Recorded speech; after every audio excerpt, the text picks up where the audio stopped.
છેલ્લા કેટલાય સમયથી રાજ્યમાં ભ્રષ્ટાચાર ફૂલો ફાલ્યું છે।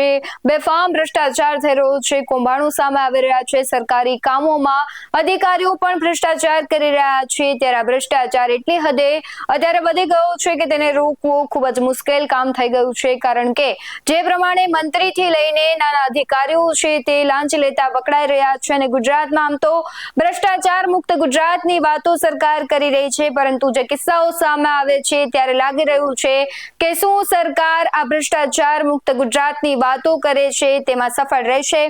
નમસ્કાર, આપની સાથે હું ભગવતી વિશાવડિયા। જે પ્રમાણે અત્યારે ગુજરાતમાં મનરેગા કૌભાંડ સામે આવ્યું છે અને એના તાર છે મનરેગા કૌભાંડના છેટ દાહોદથી લઈને ગીર સોમનાથ સુધી પહોંચ્યા છે અને આના સિવાય પણ ઘણી એવી યોજનાઓ છે જેમાં બહુ ખૂબ મોટા કહેવાય કે મોટા પાયે એક પ્રકારનું ભ્રષ્ટાચાર થઈ રહ્યું છે અને આ ભ્રષ્ટાચારમાં ન માત્ર મંત્રીઓ કે અધિકારીઓ પણ ધારાસભ્યથી લઈને સરપંચ સહિતના નામ ખુલી શકે છે અને પાર્ટીઓની વાત કરીએ તો ભાજપ હોય, કોંગ્રેસ હોય કે બીજી કોઈ અન્ય પાર્ટી હોય તો તેમાં પણ તેના નામ સંડોવાયેલા હોય તેવું લાગી રહ્યું છે। મનરેગા કૌભાંડમાં મંત્રી પુત્રો પર સરકાર કાર્યવાહી કરે છે, તેમને એક વખત જેલવાસ ભોગવવો પડે છે, ફરી તેમને જામીન મળે છે અને ફરી વખત તેમને જેલમાં મોકલવામાં આવે છે। ત્યારે આ મામલે કોંગ્રેસ છે તે પહેલાથી જ આક્ષેપો કરી રહ્યું છે અને કૌભાંડ ઉજાગર કરવાનો પ્રયત્ન કરી રહ્યું છે। ત્યારે કોંગ્રેસના અમિત ચાવડા શું કહી રહ્યા છે તેના પર નજર કરીએ, કારણ કે અત્યારે જે તેમનો વિડીયો સામે આવ્યો છે તેમાં તેમણે સૌથી મોટો ભ્રષ્ટાચાર થયો હોવાનું અને ખૂબ મોટી રકમનો ભ્રષ્ટાચાર થયો હોવાનું સામે આવ્યું છે। ગુજરાતમાં ભારતીય જનતા પાર્ટીના શાસનમાં જે રીતે ભ્રષ્ટાચાર શિષ્ટાચાર બની ગયો ને સરકારના મેડાપીપણાથી, સરકારના આશીર્વાદથી, ભાજપના મળતિયાઓ અને પરિવારના લોકો દ્વારા જે રીતે મનરેગા યોજનામાં ઉઘાડી લૂંટ કરવામાં આવી રહી છે અને એ દિવસે જે બહાર આવી રહ્યું છે એ જોતા કૌભાંડ કંઈ નાનું સૂનું નહીં પણ આખા ગુજરાતની તપાસ થશે તો 10,000 કરોડ કરતા વધારે રકમનું આ મનરેગાનું કૌભાંડ આ ભારતીય જનતા પાર્ટીની ડબલ એન્જિન સરકારમાં થયાનું બહાર આવવાનું છે। આપણે દાહોદની હકીકતો જોઈ છે કે છેલ્લા લગભગ 8 મહિનાથી અમે સરકારને રજૂઆત કરતા હતા, લેખિત રજૂઆતો કરી, પુરાવા આપ્યા, પ્રેસ કોન્ફરન્સ કરીને સરકાર પાસે તપાસની માંગણી કરી, વિધાનસભામાં પ્રશ્નોત્તરી પણ કરવામાં આવી અને જ્યારે સરકારે હજુ તો દેવગઢ, બારિયા અને ધાનપુર તાલુકો 2 જ તાલુકામાં થોડા ગામોની તપાસ થઈ તો અમે 2 જ એફઆઈઆરમાં જોઈએ તો લગભગ 80 કરોડ કરતા વધારે રકમની ફરિયાદ નોંધવામાં આવી છે। અમારો સ્પષ્ટ આક્ષેપ હતો કે આ 2 જ તાલુકામાં 100 કરોડ કરતા વધારે રકમનો ભ્રષ્ટાચાર થયો છે, પણ જે હકીકત આવી રહી છે એ જોતા હવે આ રકમ 100 કરોડ નહીં અનેક ગણી વધી જાય એવી લાગે છે।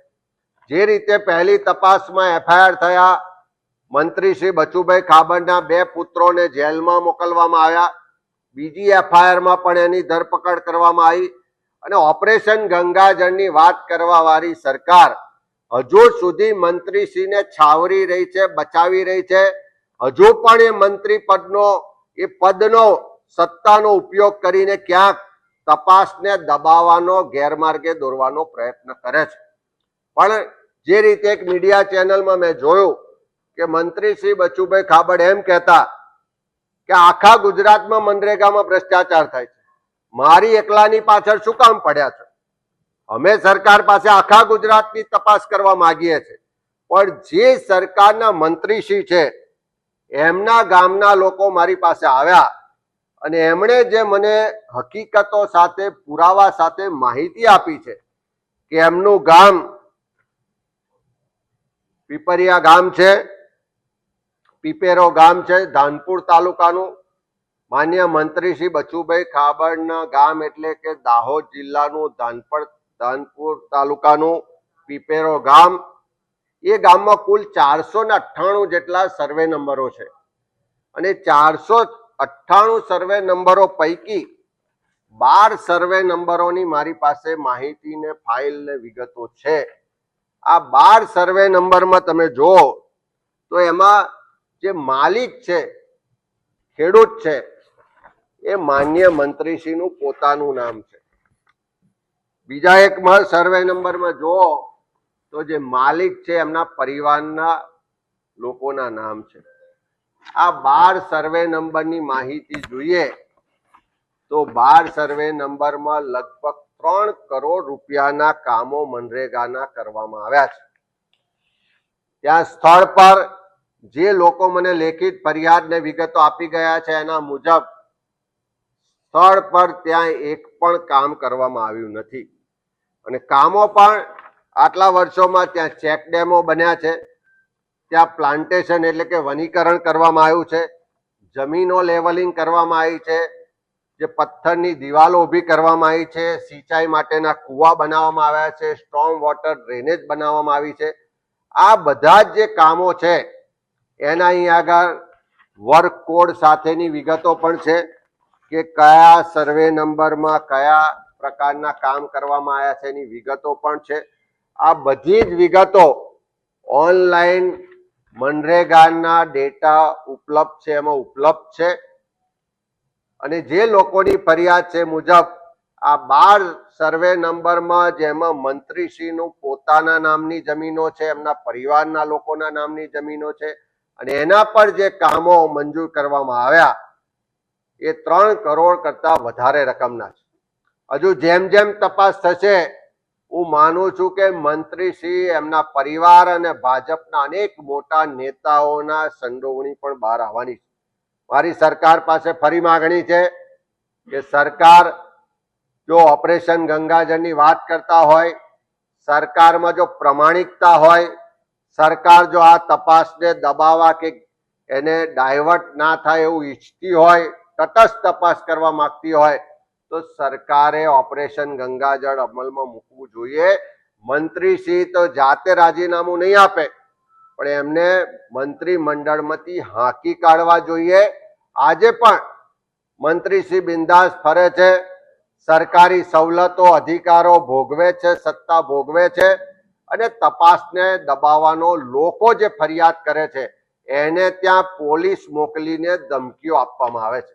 એવા સંજોગોમાં આ એમના પોતાના ગામની જે ફરિયાદ મળી છે એની પણ તપાસ થાય અને ફરી સરકાર પાસે માગણી કરું છું કે તાત્કાલિક આખા ગુજરાતમાં મનરેગા કૌભાંડની તપાસ કરવામાં આવે. ફરી વડાપ્રધાન શ્રી પાસે માગણી કરીએ છીએ કે આખા ગુજરાતમાં 10,000 કરોડ કરતા વધારે રકમનું જે મનરેગા કૌભાંડ ચાલી રહ્યું છે એની તટસ્થ તપાસ કરવા માટે સીબીઆઈની ઇન્કવાયરી કરવા માટેની ટીમ મોકલે. અને મારે વડાપ્રધાનશ્રીને પણ પૂછવું છે કે આટલો બધો ભ્રષ્ટાચાર બહાર આવ્યો હોય, મારે ઈડી ને ઇન્કમ ટેક્સના અધિકારીઓને પણ પૂછવું છે કે કોની રાહ જોવો છો, કોના આદેશ પછી ઈડી ને ઇન્કમ ટેક્સ આ બધી તપાસ કરશે. કારણ કે ભાજપના નેતાઓ છે એને ત્યાં ઈડી નહીં જાય, એને ત્યાં ઇન્કમ ટેક્સ નહીં જાય, એને બચાવવાનું આખું જે પ્લેટફોર્મ ગોઠવાઈ રહ્યું છે કે મંત્રી રાજીનામું ના આપે, કોઈ પણ જાતની તપાસ ના થાય. એનો સ્પષ્ટ મતલબ છે કે ભાજપના જે નેતા કહે છે કે તલાટી થઈ લઈને મંત્રી સરકાર સુધી આમાં સામેલ છે એ આનાથી સ્પષ્ટ સાબિત થાય છે. જે પ્રમાણે વાત કરી રહ્યા છે અમિત ચાવડા કે 10,000 કરોડથી વધારે રકમનું ભ્રષ્ટાચાર થશે, જો પોલીસ યોગ્ય તપાસ કરશે, સરકાર યોગ્ય તપાસ કરશે તો આ બધું સામે આવશે. પરંતુ જો આમાં કોઈ ડીલ કરવામાં આવશે અથવા કોઈ વ્યવહારો થઈ જશે અથવા તો પોલીસ છે તે અને કહેવાય છે કે સરકાર છે તેની નીતિઓમાં કોઈ બદલાવ લાવે છે અથવા મંત્રી પુત્રો હોય કે કોઈ પોલિટિકલ પર્સન જો આમાં જોડાયેલું હશે અને ભીનું સંકેલાઈ જશે તો ક્યાંક ને ક્યાંક જનતાને નુકસાન થશે. આ મામલે તમારું શું કહેવું છે કમેન્ટ કરી જરૂરથી જણાવજો. આવા જ વધુ અહેવાલો સાથે ફરી મળતા રહીશું. તમે અમારી યુટ્યુબ ચેનલને સબસ્ક્રાઇબ કરવાનું, અમને ફેસબુક અને ઇન્સ્ટાગ્રામ પર ફોલો કરવાનું ભૂલશો નહીં. બાકી નવી અપડેટ્સ મેળવવા માટે આપ જોતા રહો BS9 TV ન્યૂઝ. નમસ્કાર.